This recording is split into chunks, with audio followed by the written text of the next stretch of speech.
One love family, wholeness and balance. Jesse Tree here. Wishing you much love today. Hope you're having a beautiful, beautiful day. I certainly am. Look at that sky. Blue as could be. Being reinvigorated by the sun, as is normal.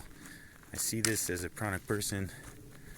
As the winter sun diminishes, go within, sort of humble down, hunker down, and as we expand back into summer, the expansive forces are at our backs, and it feels wonderful to be in the energy of it, and it revitalizes my soul and then brings me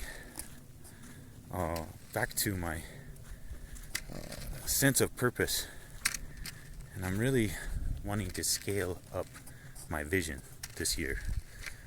I think it's pretty well clear. A lot of shenanigans have been going on. Pfizer got slammed with a massive,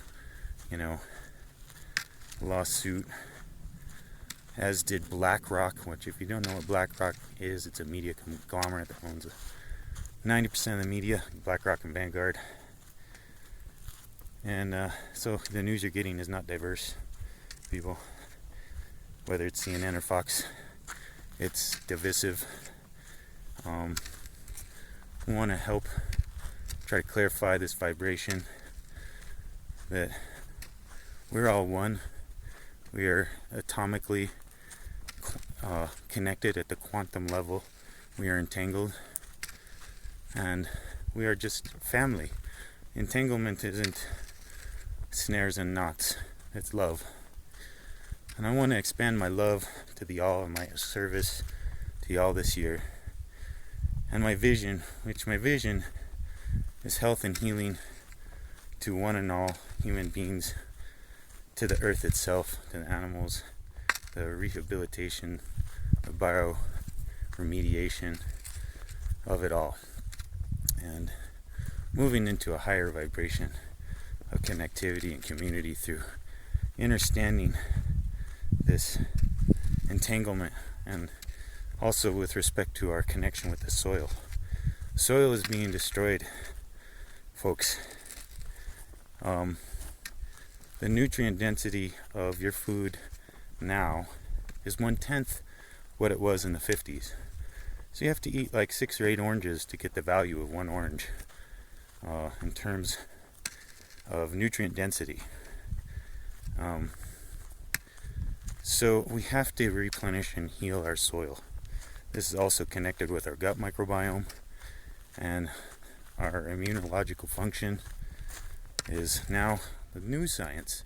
People like to claim lots of things. Our immune system is designed to do exactly what it needs to do, and it does protect us. And it's mostly comprised of your microbiome and your lymphatic system. So that's quite clear. It's not actually in current medicalism. That is not far-fetched. That is vetted clinical research. So, and this whole connection we have with all life.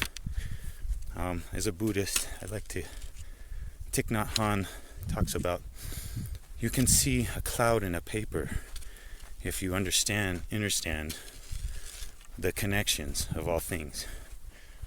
The cloud rained down the rain that grew the tree. There is not just that, but there's the tree itself, the sunlight, the person who harvested the tree, the processes to make it into paper.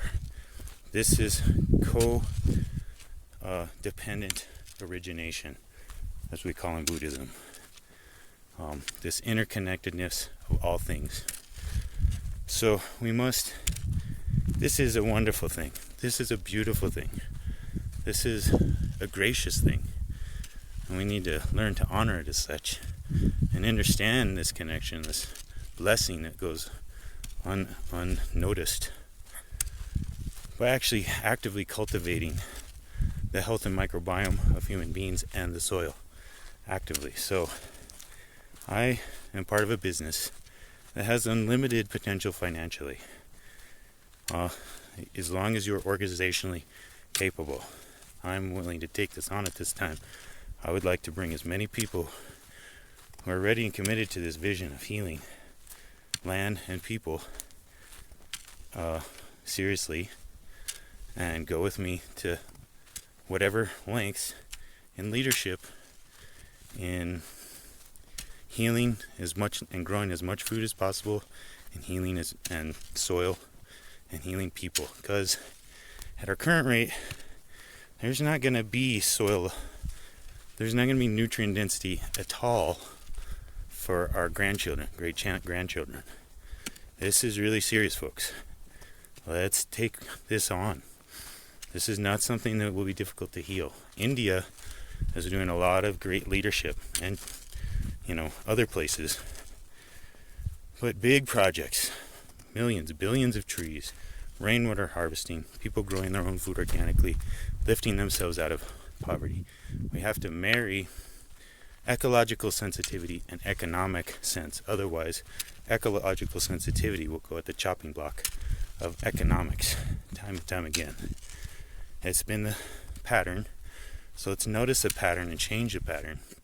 So this is an opportunity for economic sovereignty, for creating as much wealth as you want in right livelihood, in a way that you're actually simultaneously helping other people heal and other people achieve that. Then I aim to direct all the resource I can, every bit, and anyone else who would like to be committed to sharing in this task, to creating the funding for projects to heal our locale. So I want to start here in New Mexico, in the valley of Chimayo, and expand also through the entire Rio Grande Valley in New Mexico. I've had this vision for some time that it could be a giant permacultural food forest.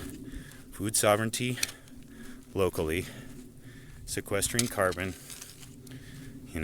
getting people nourishing food, because all this food that has to transport all over the place loses its value, its nutritional value. I'm going to turn around and switch hands. Over time, because any herbalist will tell you all the volatile oils and nutritional constituents volatilize as it ages. It oxidizes and burns up into the air. So, this opportunity is with a superfood company that already has regenerative practices. They have no plastics policy. They have very, very little plastic. Most of what they share is biodegradable packaging.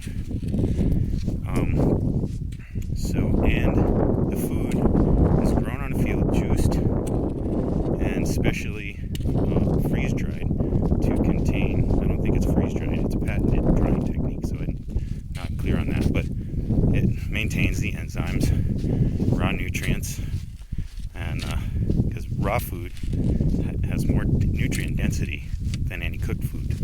It also has more biophotonic energy.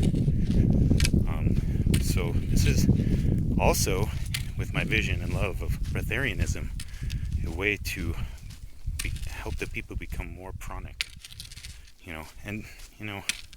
This could help a lot of people. My son just had a bout of gastronomic distress. He's in his 20s.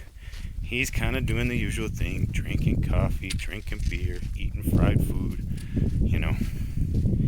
and he got this case of hyperacidity. So we got him some power shake and some licorice root tea and some various wonderful things, and it helped him out significantly. And this is something now he can just take to his house and have one of every day to maintain alkalinity and nutrient density. Cellular nutrition is key, because there's this incidence of obesity and bad health in our culture. This is tied to, on the one hand, the utilization of glyphosate, which was Agent Orange used in chemical agriculture as a herbicide, biocide. What it does is kills the life in the soil.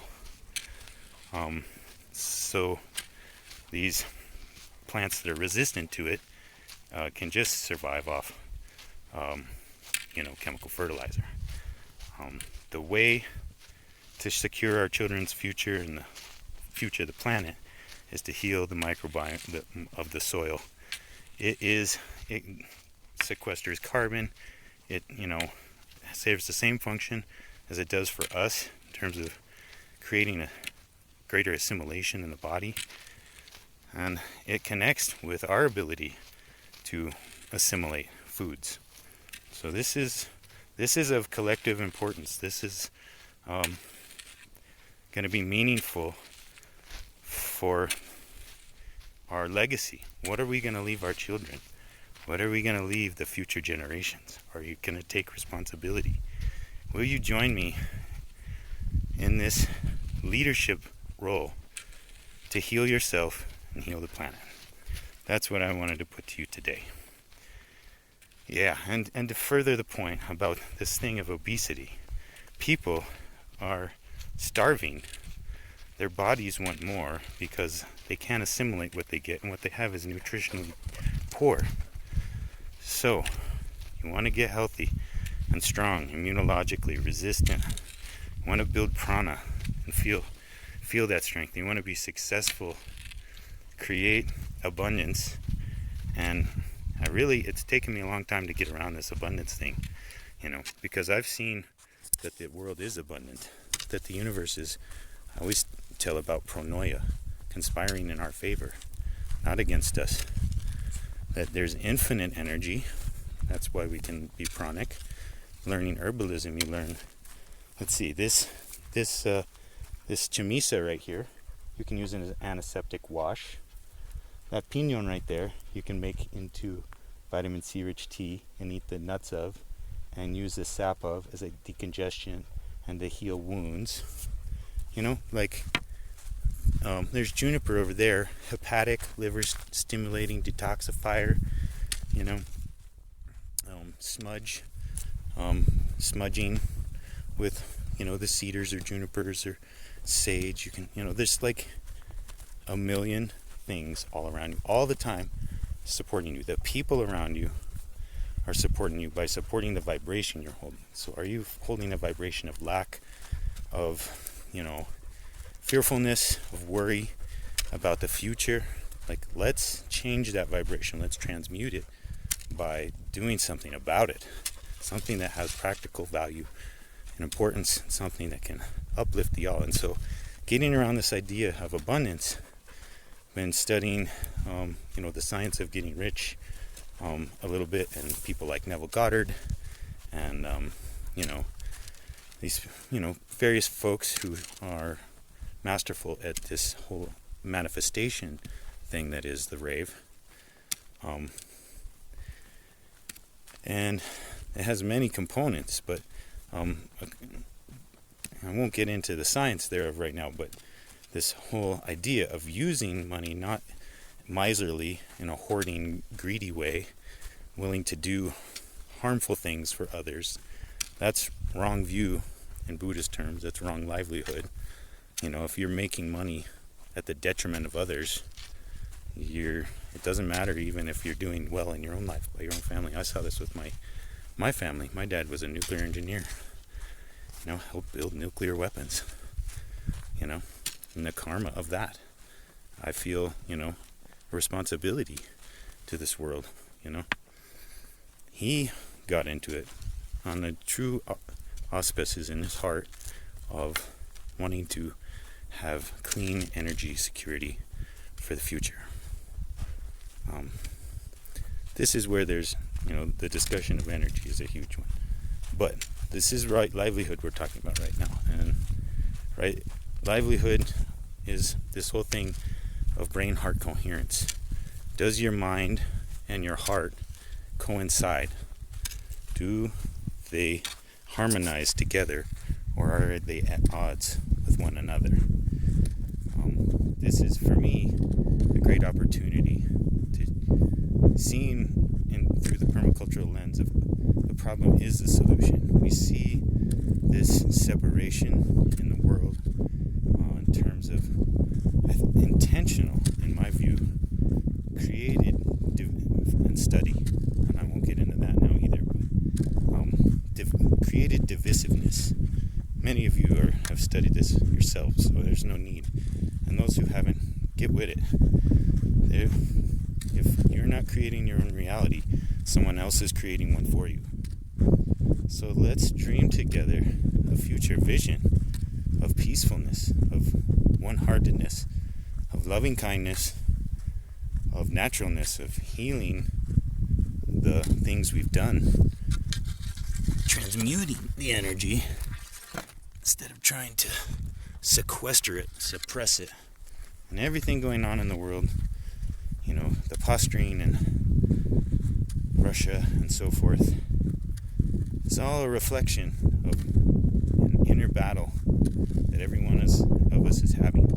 If you're in a quarrel with your own higher benefit by being in quarrel with loved ones, holding grudges, by keeping self-limiting beliefs and stopping yourself from your unlimited potential, if you don't deal with that, that's on you, and that's on me, and I'm compelled.